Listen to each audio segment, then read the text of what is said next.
4 months. That is all it reportedly took for a noticeable shift in public visibility.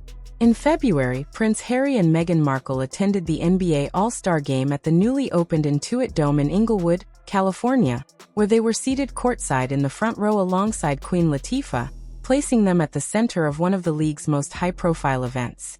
In the world of American celebrity culture, front-row seating is often about far more than simply having the best view of the game. It serves as a highly visible signal of status, ensuring that attendees regularly appear on television broadcasts, in photographs, and across social media, making them part of the event's overall public image. In that environment, the relationship is mutually beneficial. The celebrities add star power to the event, while the event reinforces their public profile. For months later, however, a different picture emerged. At Game 5 of the NBA Finals on June 13th, Prince Harry attended another marquee basketball event, where Jalen Brunson delivered a remarkable 45-point playoff performance in a game that became part of one of the most memorable postseason stories in recent NBA history. This time, Prince Harry was seated in row 8 rather than courtside. Meanwhile, celebrities such as Timothée Chalamet, Ben Stiller, Larry David, Jerry Seinfeld, and Jimmy Fallon occupied the highly visible courtside seats that television cameras naturally focus on throughout the game. At the same event, NBA Commissioner Adam Silver, who had reportedly extended the personal invitation to Prince Harry, was seated beside him, a gesture that many interpreted as one of personal respect rather than institutional distance. Also nearby was JP Lane, whose presence added another layer of significance to the occasion.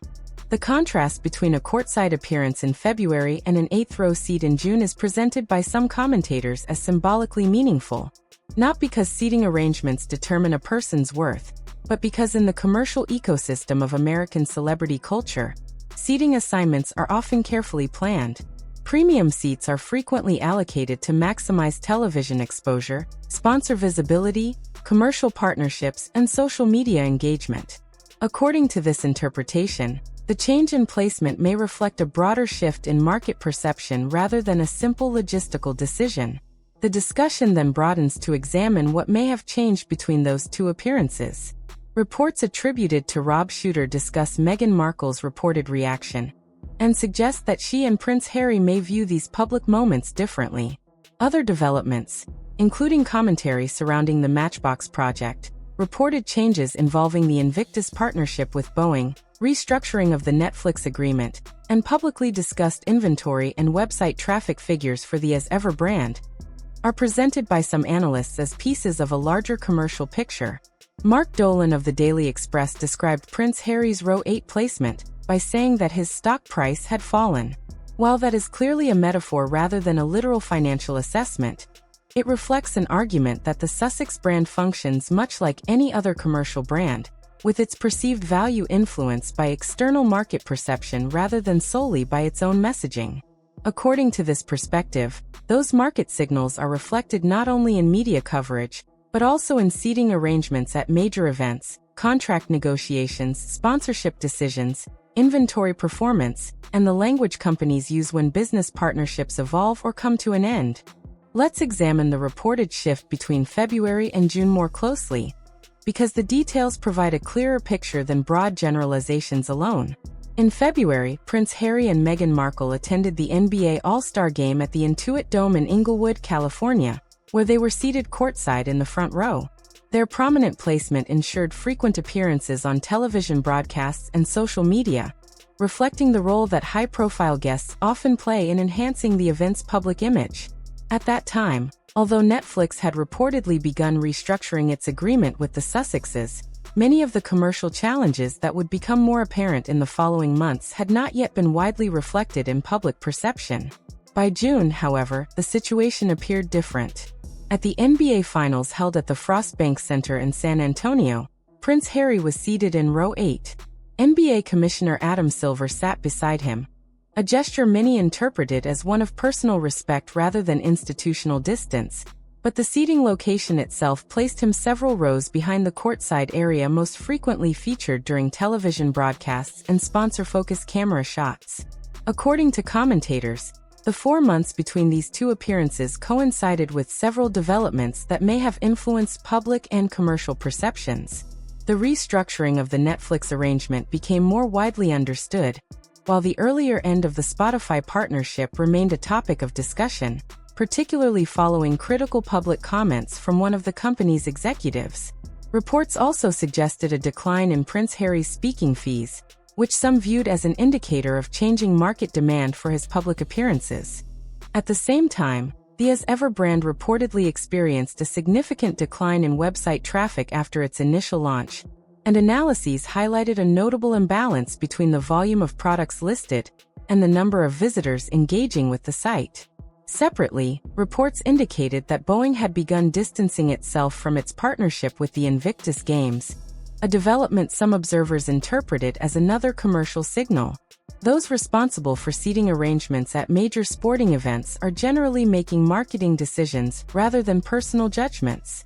Their objective is to maximize television exposure, sponsor value, media attention, and social media engagement by placing individuals who are expected to generate the greatest audience interest in the most visible locations. From this perspective, the change from a front-row courtside seat to row 8 can be viewed less as a personal statement and more as a recalibration based on perceived commercial value. Another aspect of the discussion comes from reporting by Rob Shooter, who suggested that Meghan Markle's reported reaction to the seating arrangement revealed an interesting difference in perspective between the couple. According to anonymous sources cited in his Naughty But Nice newsletter, Prince Harry reportedly viewed the occasion simply as an opportunity to enjoy a basketball game, whereas Meghan Markle was set to see it through the lens of branding and public positioning. It is important to emphasize, however, that these claims are based on anonymous sources and have not been independently verified. Such reports should therefore be treated as unconfirmed opinions rather than established facts. Representatives for the Sussexes would likely dispute that characterization.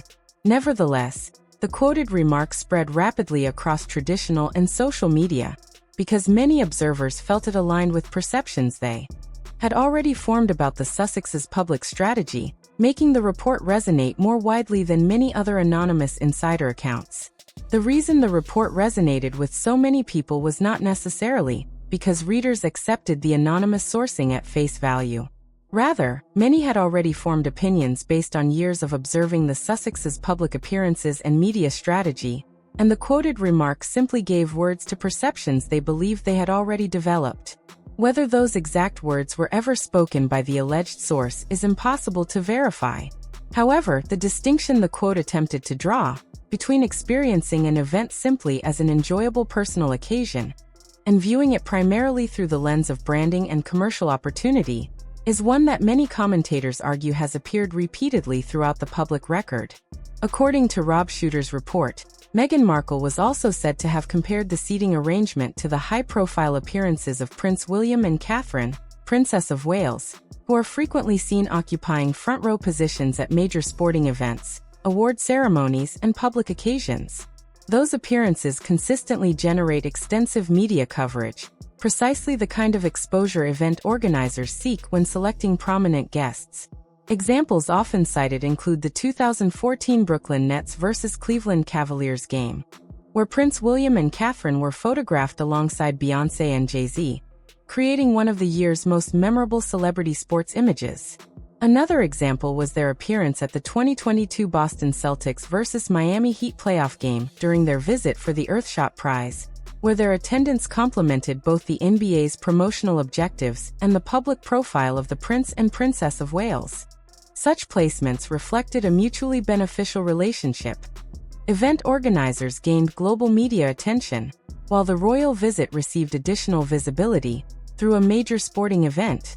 The explanation for this dynamic does not necessarily require complex theories. Prince William and Catherine represent the British monarchy as active, working senior royals, and are closely associated with one of the world's most recognizable institutions. The monarchy's centuries of history, royal ceremonies, state occasions, and enduring global visibility naturally generate significant public and media interest. As a result, their presence often provides substantial promotional value for organizers of high-profile events. Their front-row placement is therefore widely understood as a commercial and publicity decision rather than a personal favor. By contrast, the Sussex brand operates under a different commercial model. According to many analysts, its public identity has been built largely around Prince Harry and Meghan Markle's departure from royal duties, and the continuing public discussion surrounding that decision. Their interviews, documentaries, memoir, and other media projects have frequently centered on their experiences with the royal family and their life after stepping away from official royal roles. That creates a fundamentally different commercial proposition from the one associated with Prince William and Catherine, whose public value remains closely tied to their ongoing institutional roles. Within that context, the comparison reportedly attributed to Meghan Markle can be viewed as both understandable and potentially difficult, highlighting the contrasting foundations upon which the two couples' public profiles have developed. Its commercial value is therefore tied to how the market currently evaluates the continuing relevance of the Sussex story, rather than to an institution whose appeal has been built over centuries. Unlike the British monarchy, which commands global attention through its long history, traditions, and symbolic significance, the Sussex brand is often viewed as drawing interest from an ongoing narrative of change, conflict, and personal storytelling. Stories evolve over time, public attention shifts, and what is considered novel eventually becomes familiar. That is not a moral judgment, but a commercial reality. The perceived value of the Sussex brand is not fixed. It changes as audiences process new information, as the story surrounding Prince Harry and Meghan Markle becomes less novel, and as their products and content are judged against the expectations created by their pricing and public profile. According to this interpretation, the shift in seating from the front row in February to row 8 in June reflected a broader change in market perception rather than a simple logistical decision. Whether that seating arrangement accurately represented the current standing of the Sussex brand remains open to debate, but it has become part of a larger conversation about public visibility and commercial positioning. Another frequently discussed example is the limited edition matchbox included in an As Ever Father's Day gift box priced at well over £100. On its own, a matchbox is an inexpensive everyday item available almost anywhere for a minimal cost. The humor surrounding its inclusion was widely shared online, but the more interesting discussion concerns what it represents about the commercial logic behind the As Ever brand. The argument is that consumers are not purchasing the matchbox for its practical value, but for what it symbolizes through its association with Meghan Markle, the Duchess of Sussex, and the broader Sussex identity. In this view, the premium price is attached to the brand rather than the object itself. Remove that association, and the product's market value reverts to that of an ordinary household item. Maintain a strong brand association, however, and the premium can be justified because consumers are buying into the identity and story attached to the product rather than its physical characteristics. This business model, however, carries an inherent vulnerability. Its value depends heavily on the strength of the brand association, something the company cannot fully control. Marketing campaigns, media strategies, partnerships, and new content can all influence public perception, but the ultimate assessment of the Sussex brand is determined by consumers and the marketplace rather than by the brand itself. When public interest is strong, premium positioning is easier to sustain.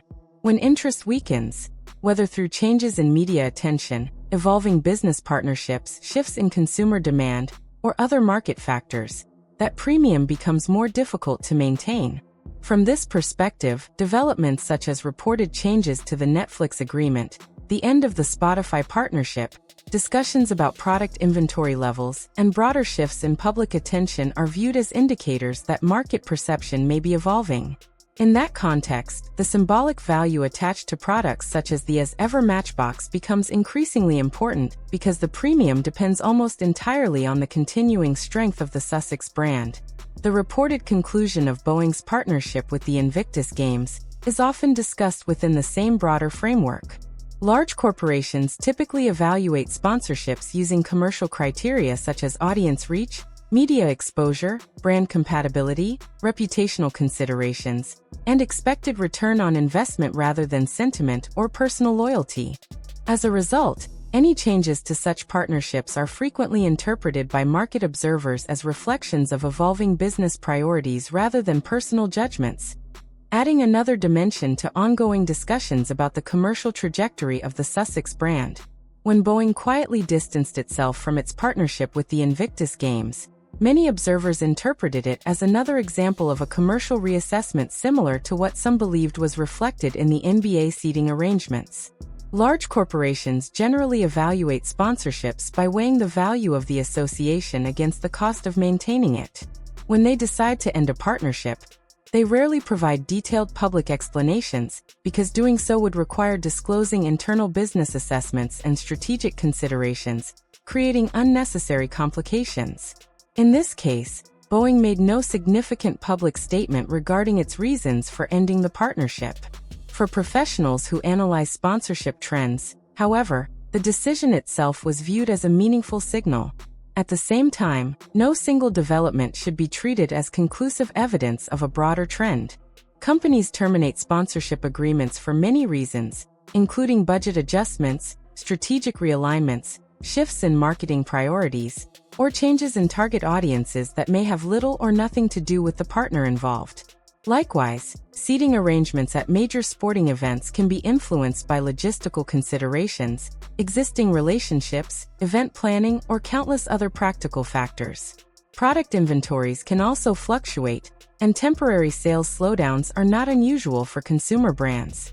Each of these developments, when viewed individually, has a range of possible explanations. What many commentators find noteworthy is that several different indicators appeared to emerge during the same period and seem to point in a similar direction. These included the reported restructuring of the Netflix agreement, the conclusion of the Spotify partnership and the public comments that accompanied it, reports regarding speaking fees, discussions surrounding the As Ever brand's website traffic and inventory levels, Boeing's departure from the Invictus Games partnership, and observations about changes in public event seating. According to this interpretation, these developments represent signals originating from different sectors, including entertainment, sports sponsorship, consumer products, digital commerce, and public appearances, each reflecting independent commercial decisions rather than coordinated actions. Looking ahead, however, it is important to distinguish between identifying a trend and declaring a permanent outcome. The movement from February to June illustrates only the direction of change during a specific 4-month period. It does not establish where that trajectory will ultimately lead. Commercial reputations frequently decline, stabilize, recover, or evolve into new forms over time. The Sussexes continue to possess significant assets, including global name recognition. Prince Harry and Meghan Markle remain internationally recognized public figures, and Meghan Markle's name, in particular, continues to be associated with a highly visible cultural moment. That recognition retains commercial value, and public interest in their connection to the British royal family continues to generate media attention, even if that attention has changed in nature since its peak during 2022 and 2023. There remains a substantial audience interested in Sussex-related news and commentary, although many analysts believe that audience is now smaller and more fragmented than it was previously. From this perspective, the combination of the reported Row 8 seating, discussions surrounding the As Ever Matchbox product, Boeing's sponsorship decision, inventory and traffic reports, the Netflix restructuring, and reported changes in speaking fees collectively suggest a broader commercial trend. Some commentators argue that these developments indicate a growing gap between how the Sussex brand presents itself and how portions of the marketplace currently value it. Even so, the most balanced interpretation is that the Row 8 seating should be viewed as one commercially relevant data point rather than a definitive judgment. It aligns with several other reported developments occurring within the same timeframe, but none of these indicators alone, or even collectively, can determine the long-term future of the Sussex brand. Markets evolve, public perception changes, and commercial fortunes can recover just as readily as they can decline. What this represents, more specifically, is a market signal, and market signals should be interpreted for what they are: current assessments based on available information rather than permanent judgments about the future.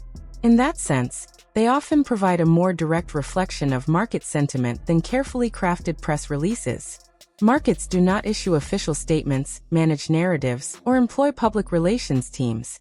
Instead, they express their assessments through actions that become visible in seating arrangements, sponsorship decisions, contracts, pricing strategies, and inventory levels. According to this interpretation, the move to row 8 represented one such market signal, a commercial decision communicated through actions rather than words. On the night that Jalen Brunson scored 45 points and helped end a 53-year championship drought, Prince Harry reportedly appeared fully engaged with the game itself, immersed in the atmosphere of a historic sporting event rather than focusing on the implications of where he was seated or how television cameras might portray the moment. Many observers have suggested that this ability to simply enjoy an experience without constantly evaluating its branding or promotional implications is a meaningful quality in its own right.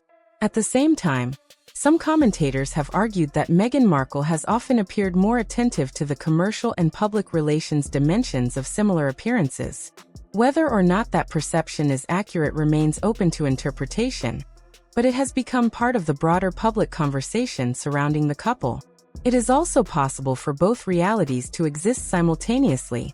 A genuine personal experience and a commercial signal can coexist without diminishing one another. For analysts focused on branding and market perception, however, the commercial signal remains the primary point of interest. From that perspective, the movement from a courtside seat in February to row 8 in June became a visible indicator of a changing market assessment. The story, as presented by many commentators, ultimately centers on two simple facts: 4 months and 8 rows. It reflects a commercial calculation made in real time by decision-makers whose role is to evaluate promotional value rather than personal narratives or public sympathies.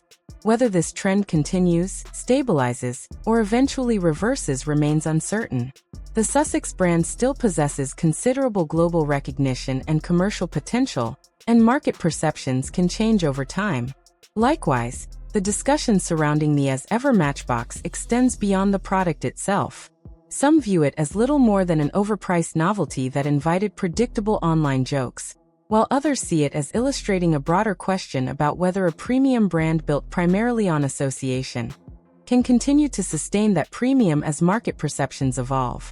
Ultimately, these questions remain matters of interpretation rather than settled conclusions, and only future commercial performance will determine which assessment.